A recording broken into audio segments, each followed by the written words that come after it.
Σας αποδεχόμαστε στη σχολική γιορτή σχολικού έτους 2011-2012.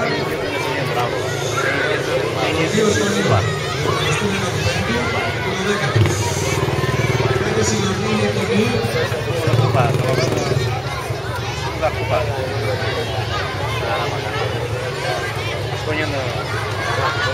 Το λόγο έχει η διευθύντρια του Δημοτικού Σχολείου, η κυρία Καλημάνη.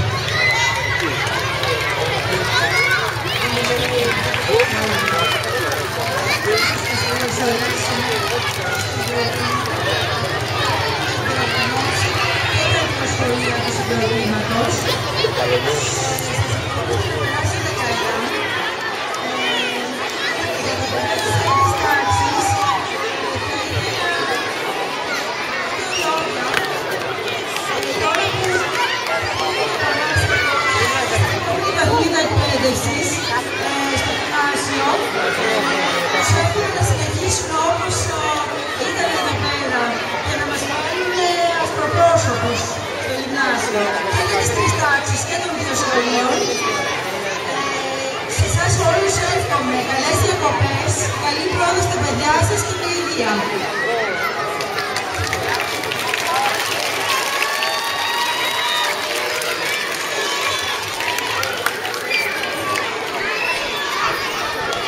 Εγώ αρχικά θα απευθυνθώ στους μαθητές μας. Η ανταπόκριση στις προσφωνήσεις και τους χαιρετισμούς αυτού του τύπου είναι για τα γήπεδα. Θα σας παρακαλούσα λοιπόν αυτό να το θυμηθείτε και να μην ανταποκρίνεστε έτσι. Δεν χρειάζονται οι αρχές. Αντίθετα, χρειάζεται να παρακολουθείτε μαθητές και μαθήτριες, σε εσάς απευθυνόμαστε, χρειάζεται να παρακολουθείτε με σεβασμό ό,τι γίνεται μπροστά σας, γιατί όταν θα έρθει η δική σας η σειρά, σίγουρα δεν θα σας αρέσει να κάνουν φασαρία οι υπόλοιποι συμμαθητές σας. Σας παρακαλώ λοιπόν να δείξετε τη σωστή συμπεριφορά. Δεν χρειάζεται χειροκρότημα. Κυρίες και κύριοι, καλώς ήρθατε.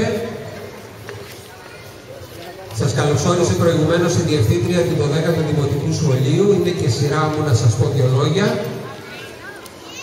Ό,τι θα δείτε σήμερα δεν χρησιμοποίησε χρόνο σε βάρος των μαθημάτων.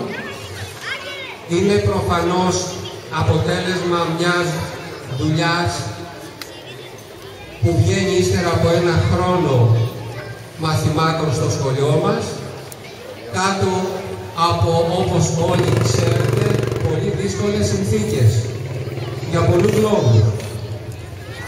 Είπαμε λοιπόν και εμείς να αντισταθούμε στη μιζέρια των καιρών και σε ό,τι αυτή επαγγέλλεται και σε πείσμα των όσων οι άλλοι φτιάχνουν στη πλάτη μας και στη πλάτη των παιδιών μας, εμείς να δώσουμε μια νότα αισιοδοξίας, μια νότα χαράς και ένα ευχάριστο κλείσιμο αυτής εδώ της χρονιάς. Λίγα τυπικά πράγματα. Πιστεύω ότι θα σας αποχαιρετήσουμε και στο τέλος.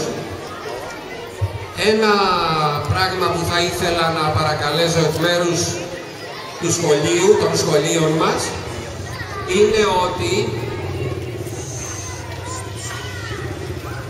ο καλύτερος τρόπος να τιμήσουμε αυτούς που μπροστά μας θα παρουσιάσουν δείγματα της δουλειάς τους είναι να τους παρακολουθήσουμε, είτε είναι παιδιά μας, είτε δεν είναι παιδιά μας. Αυτό θέλει να πει με άλλα λόγια, όχι όταν τελειώσουν τα παιδιά μας να τα πάρουμε και να φύγουμε, αλλά να μείνουμε να δούμε όλη την εκδήλωση. Τα παιδιά την παρουσία σας και τον ενθουσιασμό σας και το χειροκρότημά σας θα χρειαστούν όταν θα σας δείξουν τη δουλειά τους. Δεύτερο, απευθύνομαι σε όλους τους γονείς